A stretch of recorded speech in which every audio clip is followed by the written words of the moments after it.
I want to tell you about the day someone looked me straight in the face and told me I was too stupid to matter. Not behind my back, not in a whisper. Right there, in front of 23 people who I had worked alongside for years. It was a Tuesday morning, the kind where you wake up thinking it will be ordinary. Just another shift, just another day of moving boxes and checking labels and making sure everything goes where it needs to go. I had been doing this for 8 years. 8 years of arriving before sunrise, of knowing which trucks arrive late, which drivers need extra help, which products sell fastest in which season. 8 years of learning every single detail about how our place worked. From the ground up, we worked for a company called Crestline Commerce. They sold everything from winter clothes to summer gear to household items. Hundreds of stores scattered everywhere, all depending on us to send them what they needed, when they needed it. I worked in the main warehouse, the heart of everything. If we messed up here, every store felt it. That morning, we had our usual meeting. Everyone gathered near the loading area because the meeting room was too small for all of us. The floor supervisor usually ran these meetings, went over the day's priorities, talked about any problems we needed to watch for. But that Tuesday was different. He showed up, the CEO's son. His name was Callum, 26 years old, fresh haircut, shoes that probably cost more than my monthly rent. He had joined the company 2 months earlier, given some fancy title that none of us really understood. His father owned everything, built Crestline from nothing 30 years ago, and now his son was being groomed to eventually take over. That's what people whispered. Anyway, Callum walked in carrying a folder, looking like he owned the world, which, technically, he almost did. "Good morning, everyone," he said, not really looking at anyone. "I'm taking over these morning briefings from now on. My father thinks it's time I get more involved in operations." People nodded. Nobody questioned it. What could we say? He started talking about new goals, new targets, new efficiency standards. Big words, impressive sounding. But anyone who actually worked the floor could tell he didn't understand how things really worked. He talked about moving more products faster, cutting time, pushing harder. All good in theory. In reality, you can't just snap your fingers and make everything go twice as fast. Then he brought up the holiday shipment schedule. "We're pushing everything out early this year," Callum announced. "Winter stock goes out this week, summer items next week. I've already revised the distribution list." My stomach dropped. I raised my hand. Old habit from school, I guess. Felt silly the moment I did it, but he noticed. "Yes? I think there might be a problem with those lists," I said, keeping my voice steady. "The numbers don't match what the stores actually ordered." He looked at me like I had just interrupted something important with something meaningless. "The numbers are fine. I checked them myself. But the southern stores ordered more summer items and less winter stock. And the northern stores need the opposite. If we send winter boots to stores near the coast where it never snows, they'll just send everything back. We'll lose weeks trying to fix it." I wasn't trying to challenge him. I was just trying to help. I had seen this exact problem happen 4 years ago, when someone mixed up regional orders.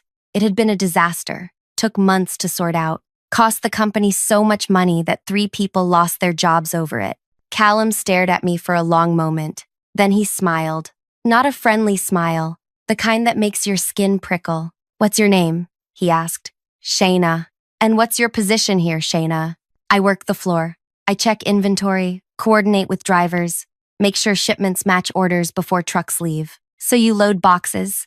"I do more than that. I verify everything. Make sure nothing goes wrong before it leaves here." He nodded slowly, like he was considering what I said. Then he laughed. Actually, laughed. "You're too stupid to matter here," he said, still smiling. "Just do what you're told and shut up." The words hit me like a slap. Everyone went quiet, the kind of quiet where you can hear the building itself breathe. People looked down at their shoes, at the floor, anywhere, but at me or him. I felt my face get hot. My hands started trembling, so I shoved them in my pockets. I wanted to say something, wanted to defend myself, wanted to explain that I had been here longer than him, knew more than him, was trying to save the company from a massive mistake. But what could I say? He was the CEO's son. I was just someone who worked the floor. "But the numbers," I tried one more time. "Did I ask you to think?" Callum interrupted, his voice sharper now. "That's not your job. Your job is loading trucks. My job is making decisions. Understand?" I looked around. Nobody met my gaze. The floor supervisor looked uncomfortable but said nothing. My coworkers, people I had worked beside for years, people I had helped train, people I had covered for when they were sick or struggling, all of them just stood there. I understand, I said quietly. Good. Now, as I was saying before, I was interrupted. He kept talking. I stopped listening. My mind was racing, replaying what just happened over and over. Too stupid to matter. Those words kept echoing. Too stupid to matter. The meeting ended 10 minutes later. Everyone scattered quickly, avoiding me. I stood there for a moment, then walked to the loading area where the first trucks were already being filled. Before I continue further, I want to thank you for listening to this. I know it's not easy to hear about moments like this, when someone treats another person like they're worthless. But I need you to hear it, need you to understand what happened next. If you're listening from somewhere right now, wherever you are in the world, I hope you never have to feel what I felt that morning. Now back to the story. I worked my shift in a fog, moving boxes, checking labels, watching as the trucks got loaded with the wrong products, going to the wrong places. I could see the mistake happening in real time. Winter coats heading south, beach supplies heading north, everything backwards. Part of me wanted to say something again, wanted to grab someone, anyone, and make them see what I was seeing. But Callum's words kept playing in my head, too stupid to matter. So I stayed quiet. I did exactly what I was told. I loaded the trucks. That evening, after my shift ended, I sat in my car for 20 minutes before driving home. My hands were still shaking. I felt angry and humiliated and small. 8 years of experience, 8 years of caring about getting things right, and none of it mattered because someone with a fancy title and a famous last name decided I was too stupid to matter. When I got home, I found an old notebook in my kitchen drawer, the kind with plain pages, nothing special. I sat down and started writing. I wrote down everything that happened that morning, the date, the time, exactly what Callum said, exactly how he said it, every detail I could remember. I wrote down the shipment numbers, the distribution lists I had seen, the specific problems I had tried to warn him about. I didn't know why I was writing it all down. Maybe just to feel like I had some control over something. Maybe because putting it on paper made it real, made it something I could look at and know I wasn't crazy, wasn't imagining things. I went to work the next day, and the day after that, and the day after that. Callum never apologized, never even looked at me. I became invisible to him, which was somehow worse than being insulted. The trucks kept leaving, wrong products, wrong destinations. I watched it happen and said nothing. My coworkers were awkward around me now. Some avoided me completely. A few would give me these apologetic looks but never actually said anything. One person, an older guy named Garrett who worked receiving, pulled me aside during lunch break. "You were right, you know," he said quietly. "About the shipment numbers. Doesn't matter now," I replied. "You should go talk to the CEO directly. Tell him what's happening." I shook my head. The CEO is overseas for the next month. Some big expansion deal. And even if he was here, you think he'd believe me over his own son? Garrett didn't have an answer for that. 2 weeks went by. I kept showing up, kept doing my job, kept my mouth shut, but I watched everything. I paid attention to which trucks went where, which stores were getting what. I knew the disaster was coming. It was just a matter of time. Then it started. The phone in the supervisor's office began ringing more than usual. At first, just a few times a day, then constantly. Store managers calling, frustrated, confused. Why were they receiving winter coats when they ordered tank tops? Why were swimsuits arriving at locations where people were preparing for snow? The supervisor, a woman named Brielle, who had been with the company for 15 years, looked more stressed each day. She spent hours on the phone, trying to calm people down, trying to explain what happened.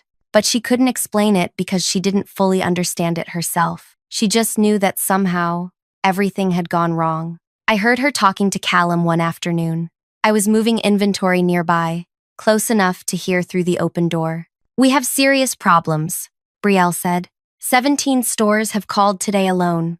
They're threatening to send everything back. This is going to cost us enormously. "It's probably just the suppliers messing up," Callum replied. His voice still had that confident edge, but I could hear something else underneath now. "Worry, maybe. Contact them. Tell them to fix it." I did contact them. The suppliers sent exactly what we ordered. The problem isn't on their end. It's ours. Someone mixed up the distribution lists. Silence for a moment. Well, figure it out, Callum said finally. That's what you're here for. I'm trying, but I need to know who made these lists, who changed the original orders, because whoever did that is responsible for this disaster. I'll look into it. But he didn't look into it. Instead, he started blaming everyone else. The warehouse workers weren't careful enough. The drivers weren't checking properly. The supervisors weren't supervising. Everyone's fault except his own. More stores called. The complaints got louder. Some stores were now saying they would break their agreements with Crestline if this wasn't fixed immediately. They had customers waiting for products. They had empty shelves. They were losing money every day. Callum started coming to the warehouse more often, walking around with this tense expression, asking questions, trying to understand what went wrong. But he didn't ask me, never even glanced in my direction. I watched him spiraling, watched him getting more desperate.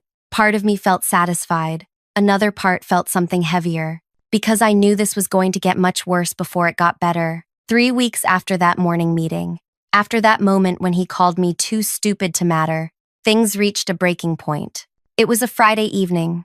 Most people had already left. I was finishing up my shift, doing final checks on the weekend inventory. The warehouse was mostly quiet, just the hum of machinery and distant sounds of the last few trucks pulling away. I heard footsteps behind me, fast footsteps, almost running. I turned around and there he was, Callum. But he looked completely different from that confident person who had laughed at me 3 weeks ago. His hair was messy, his shirt was wrinkled. He was sweating despite the cool warehouse air. "Shayna," he said, slightly out of breath. I just looked at him, didn't say anything. "I need your help." Those words hung between us. "I need your help," from someone who had told me I was too stupid to matter. "With what?" I asked, keeping my voice neutral. "This shipment situation. It's gotten really bad, worse than anyone realized. My father is coming back Monday morning. He's going to want answers, explanations, solutions." Callum ran a hand through his hair. "You know the suppliers, right? You've worked here the longest. You know how everything connects. Can you tell me how to fix this mess?" I set down the clipboard I was holding, looked at him for a long moment, really looked at him, saw the panic in his expression, the desperation. "Why would someone too stupid to matter know anything useful?" I asked quietly. His face changed. Recognition hit him. He remembered. "Look," he said quickly, "I'm sorry about that. I was under a lot of pressure. My father had just given me this responsibility, and I was stressed, and I said something stupid. I didn't mean it. You meant it." "I didn't. I swear. I was just—" He trailed off, seemed to realize there was no good excuse. "Please. I'll make it right. I'll apologize publicly. I'll tell everyone I was wrong. Just help me sort this out before Monday." I thought about it, thought about how easy it would be to just tell him what to do, explain the fix, save him, save the company from losing more money. Because despite everything, I still cared about Crestline. I cared about the people who worked there, the people who depended on those paychecks. But then I remembered standing in front of everyone while he laughed at me, remembered how nobody defended me, remembered going home and shaking in my car, remembered feeling worthless. "No," I said. He blinked. "What?" I said no. "I'm not helping you. But you just said you care about the company." "I never said that. You assumed it." I picked up my clipboard again, turned back to my work. "You should go figure it out yourself, your management. I just load trucks, remember? Shayna, please. You don't understand how serious this is. We're losing millions. Stores are threatening to leave. My father is going to." He stopped. Didn't finish that sentence. Didn't want to admit what his father might do. "That sounds like a you problem," I said, without looking at him. "I'll do anything. Name it. You want a raise? A promotion? Better hours?" Now I turned back to face him. "You think this is about money? Then what is it about?" "It's about respect. Something you clearly don't have for people like me." I said I'm sorry. "No. You said you were under pressure. That's not an apology. That's an excuse." I moved past him, heading toward the exit. My shift was over. "Good luck on Monday." "Wait." He followed me. "Shayna, please. I'm begging you. I can't lose this position. My father will never forgive me." This was my chance to prove myself, and I messed it up, and I need someone who actually knows what they're doing to help me fix it. I stopped walking, turned to look at him one more time. You had someone who knew what they were doing, I said. 3 weeks ago, she tried to help you. You called her too stupid to matter. You told her to shut up and load trucks. So that's what she's going to do. Load trucks. Because that's all she's qualified for, apparently. I left him standing there in the warehouse, walked to my car, drove home, and I felt lighter than I had in weeks. That weekend, I barely thought about work. I cleaned my apartment. I watched movies. I cooked actual meals instead of heating up frozen food. I slept well for the first time in 3 weeks. Monday morning came. I arrived at my usual time, before sunrise. The warehouse was unusually busy for that early hour.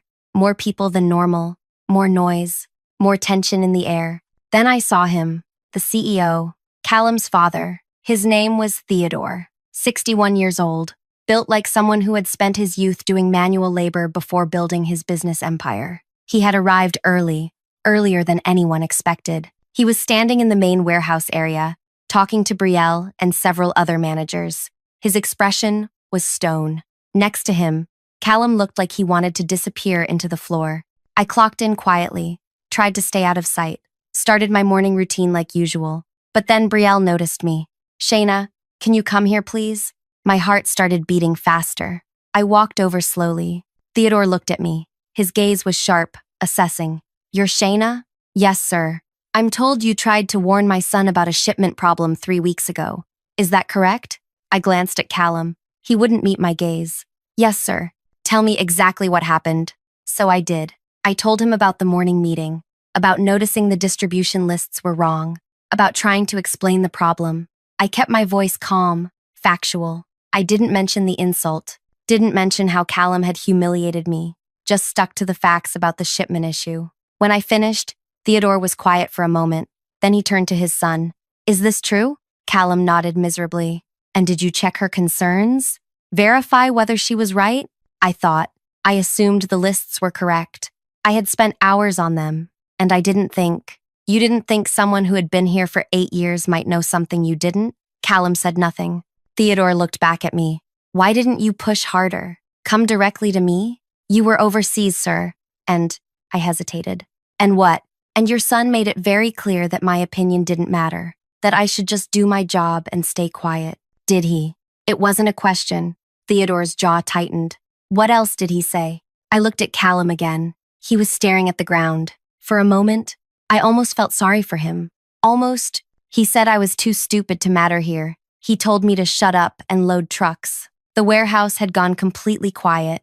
Everyone nearby was listening now, pretending to work, but clearly paying attention. Theodore's expression didn't change, but something shifted in his bearing. He turned to his son with a look I wouldn't want directed at me. Outside. My office. Now.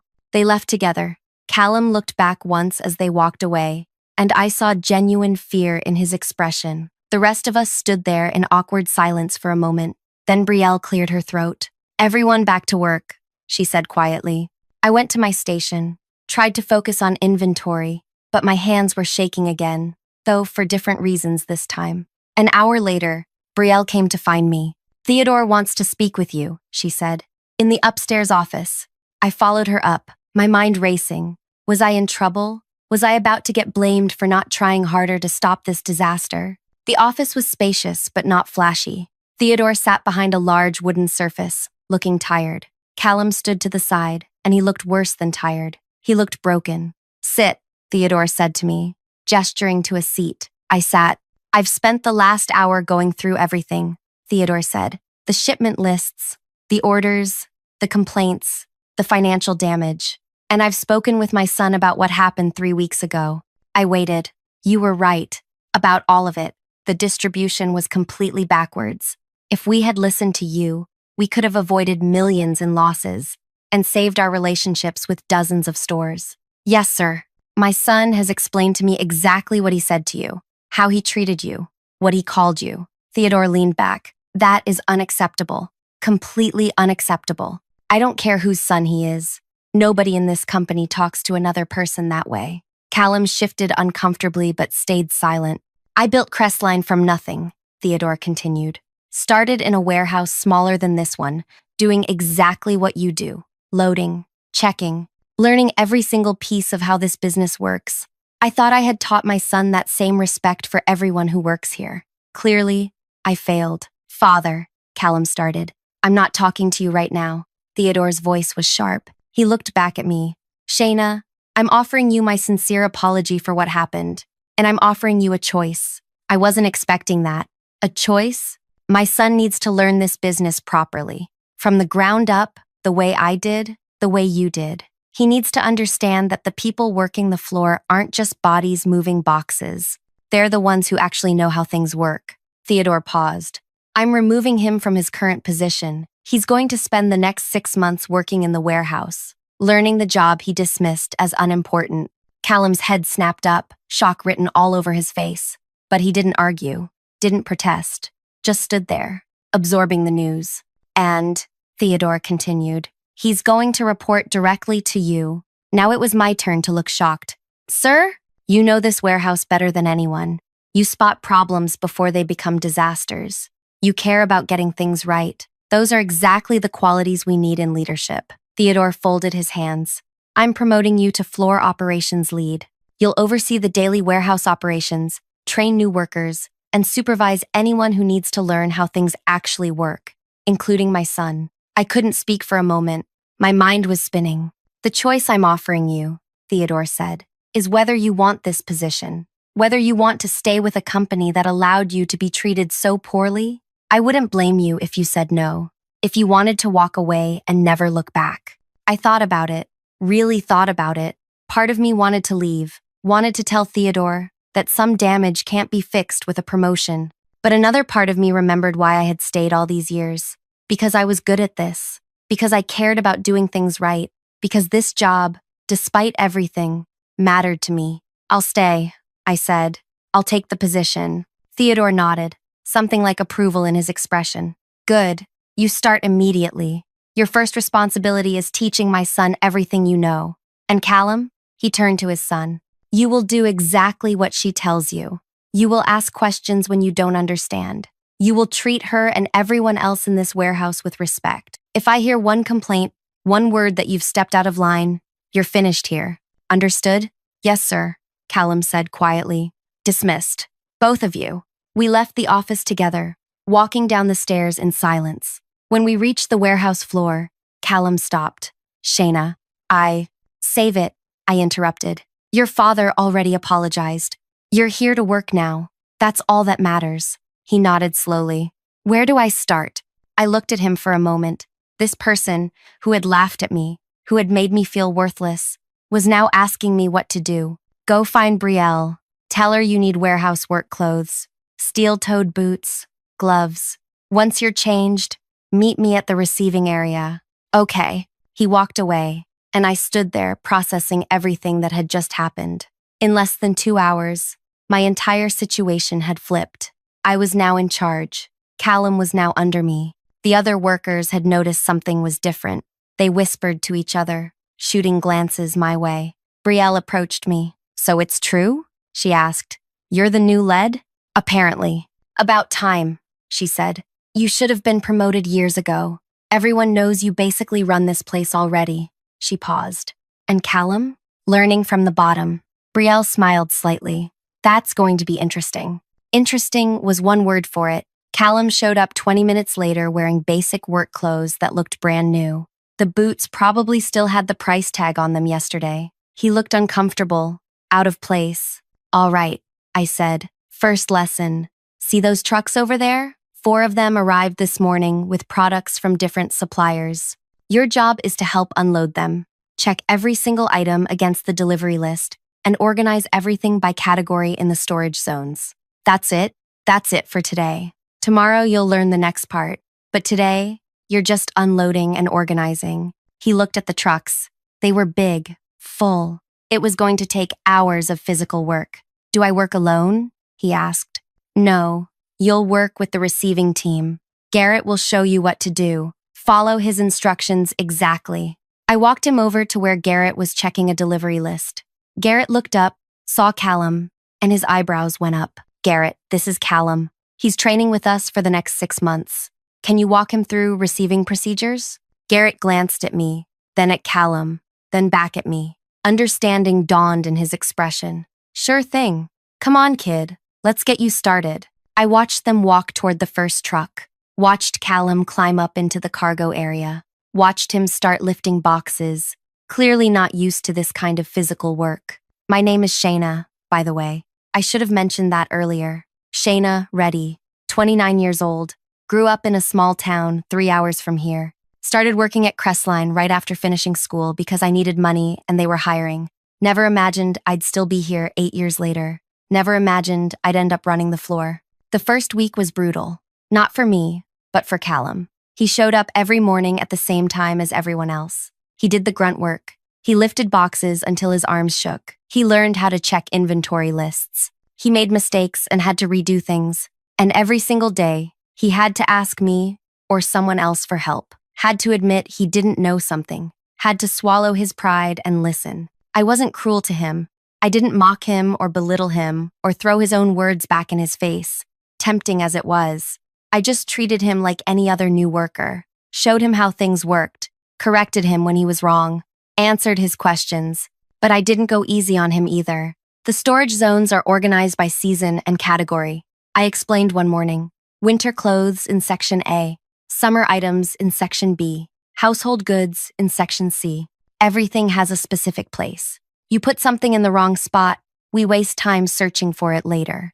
Callum was sweating, even though the warehouse was cool. He had been moving boxes for 3 hours straight. How do you remember where everything goes? You learn, you pay attention, you care enough to get it right. I handed him another box. This one goes in Section B, slot 17. He carried it over, found the right spot, set it down carefully. The other workers watched this dynamic with barely concealed amusement. Some were more open about enjoying it. During lunch breaks, I'd hear comments. Never thought I'd see the day. He's actually doing the work. Think he'll last the full 6 months? I wondered that too. But as the days turned into weeks, something unexpected started happening. Callum stopped complaining, stopped looking miserable. He just worked, asked questions, learned. Sometimes I'd catch him studying the inventory sheets during breaks, trying to memorize product codes. One afternoon, about a month into his training, we had an urgent situation. A truck needed to be loaded and sent out within 2 hours because a store had run completely out of their best-selling items. Everyone was scrambling. Shayna, Brielle called out. We need someone who can pull these items fast. The list is long and complicated. I was already handling another problem. A supplier delivery that came with damaged goods. I can do it, Callum said. Everyone turned to look at him. You sure? Brielle asked skeptically. This list has 40 different items from 5 different sections. Everything needs to be exact. I can do it, he repeated, taking the list from her. I've been studying the layouts. I nodded. Go. But double-check everything before it goes on the truck. He moved fast, pulling items with surprising accuracy. I watched him work while dealing with my own situation. He made one mistake, grabbed the wrong size of something, but caught it himself and corrected it before loading. The truck left on time. Crisis averted. He's getting better, Garrett commented later. Still has a lot to learn, but he's actually trying. Yeah, I said, but I didn't let that soften me. Because getting better at the job was one thing. Understanding what he had done to me, really understanding it, was something else entirely. 2 months in, during a particularly busy Friday afternoon, one of the younger workers made a mistake, a big one. He loaded an entire truck with the wrong products. By the time anyone noticed, the truck was already on the highway, an hour away. The kid was panicking. I'm so sorry. I wasn't paying attention. I mixed up the order numbers. Brielle was furious. Do you have any idea how much this is going to cost to fix? We have to call that truck back, unload everything, reload it correctly, and now it's going to arrive a day late. The kid looked like he might cry. He was 19, only been working here for 2 months. I'll fix it. I'll stay late. I'll do whatever. You should be fired, Brielle snapped. Wait, Callum spoke up. Everyone looked at him. He had been organizing nearby, had heard the whole thing. It's an honest mistake. He's still learning. Let him fix it. I'll help him reload the truck properly when it gets back. Brielle's expression was doubtful. This is serious. I know, But firing someone over one mistake when they're still new? That doesn't seem right. Callum looked at the kid. You'll learn from this.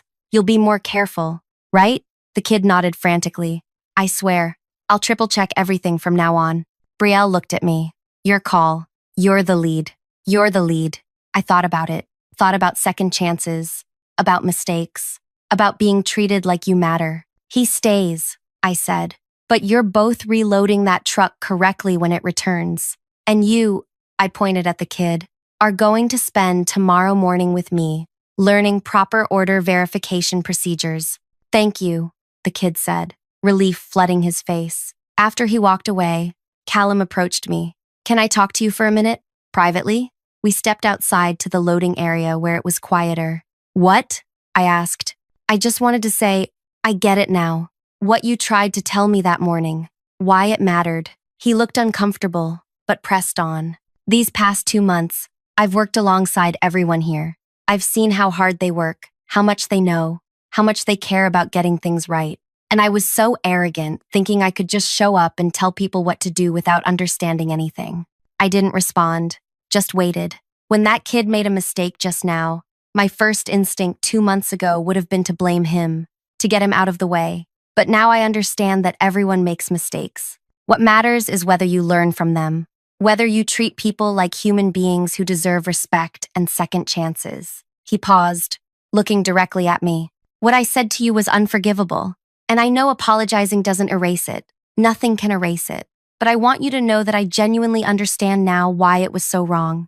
Not just wrong because my father punished me for it, but wrong because you deserved better. Everyone here deserves better. I studied his face. He meant it. I could tell. Okay, I said simply.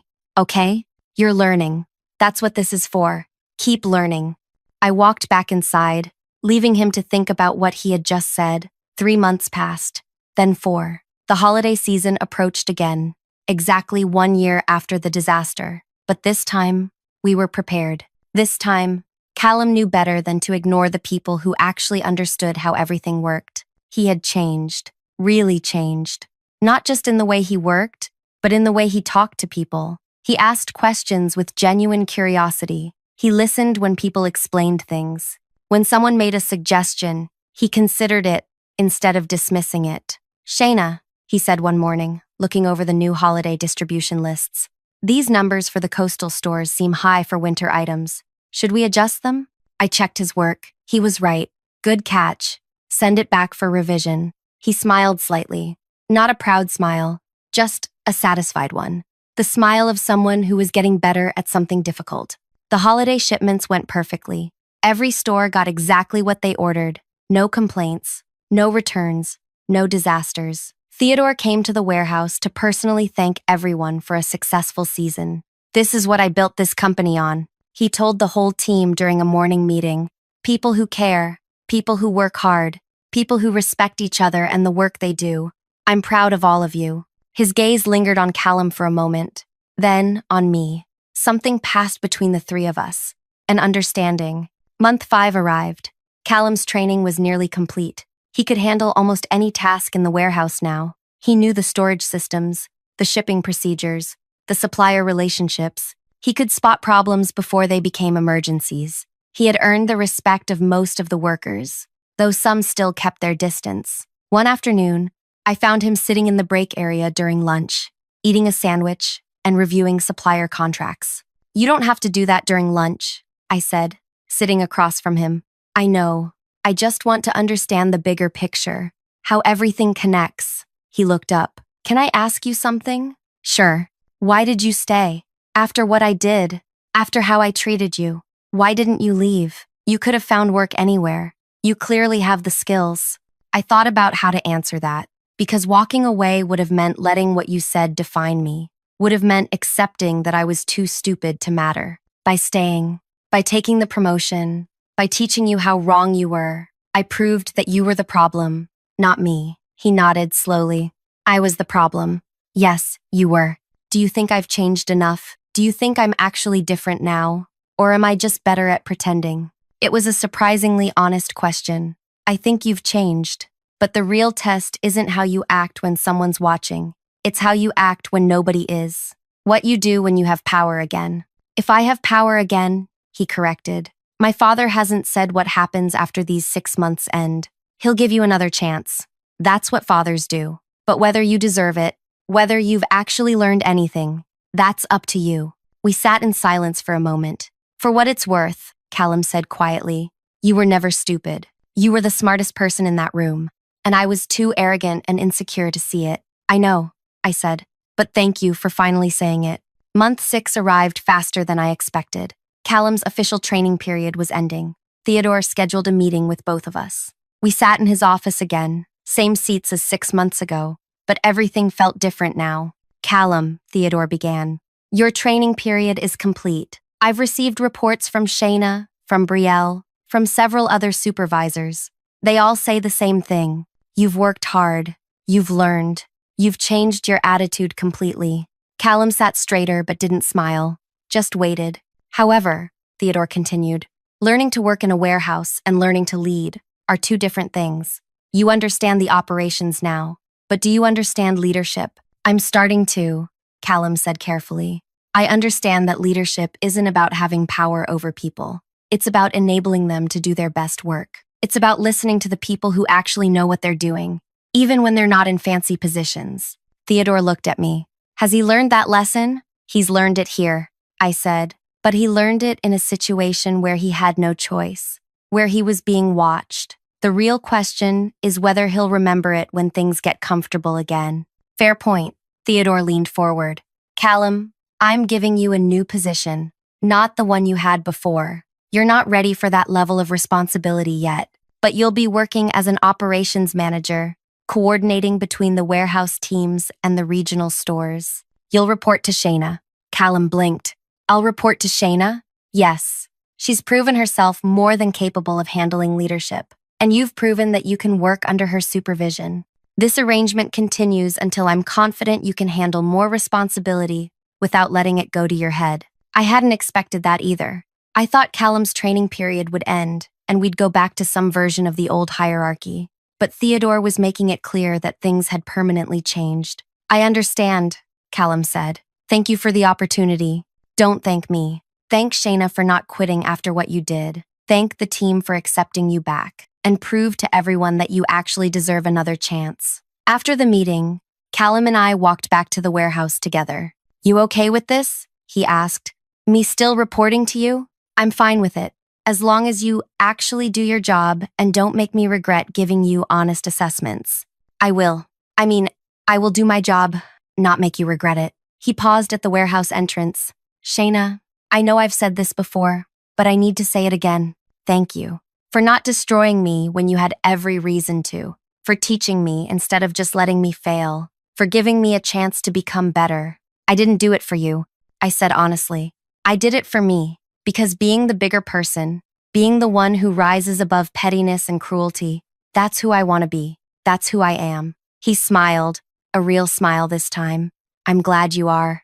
We went back to work, back to the familiar rhythm of the warehouse, the sounds of trucks and forklifts and people calling out to each other.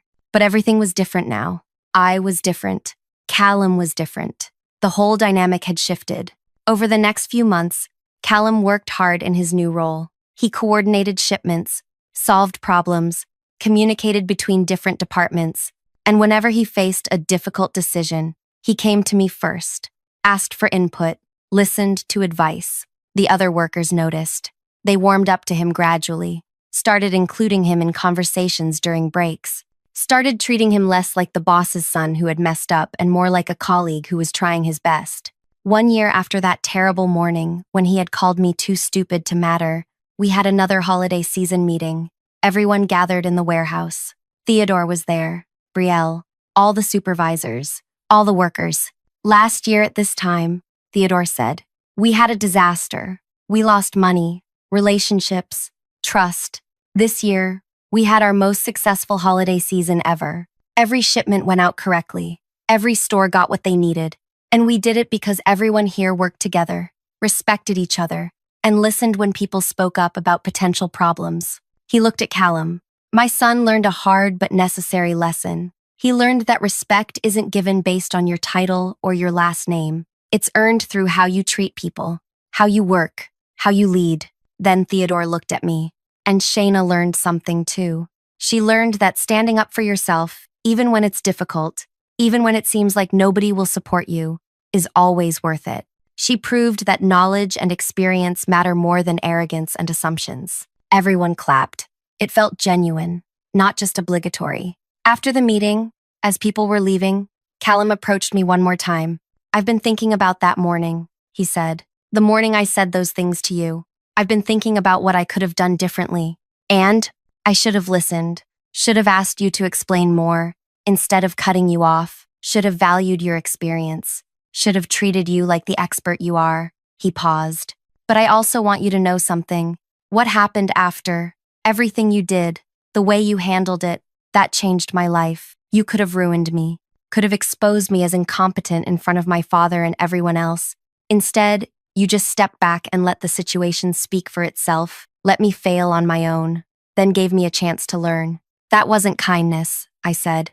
"That was strategy." "I know. That's what makes it brilliant." He smiled slightly. "You got your revenge by becoming successful, by proving your worth, by making me work under you and learn from you every single day.